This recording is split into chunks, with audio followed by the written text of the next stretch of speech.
حي الفدا هنا الرياح، بحر البلد غالي علينا والعطر من الزهراء فواح.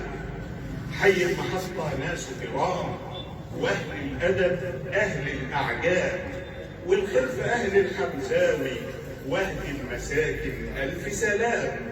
حي الصنايع حي عظيم، واهل الرجوله في ابن تميم، والعلم نور في الانصاري والثانوي تربيه وتعليم.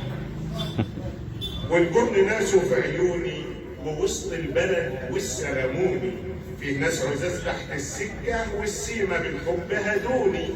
وتحيه للبر التاج، فيه ناس حبايبي وخلاني، وبحيي ناسك يا جديده والنور من الفرصات جالي. اما الشغل غالي عليا ناس العزيزه باوفيه، وعرب زيدان ويا ابو الاخضر والحوته ويا الشريفيه. الرص بلاد على القافيه وخلاص. اعذروني طبعا يا جماعه، ربنا يبارك فيكم اعضاء الكبار. يا غربه راجع لبلادي للمنزله وريفها الهادي، ابني وعمر في قراها وامسح دموعي بعنادي. يا رب دي خيرها علينا واحفظ ديارنا واهالينا، والمنزله تفضل دايما خضرة وخيرها مكفينا، والمنزله تفضل دايما خضرة وخيرها مكفينا. شكرا.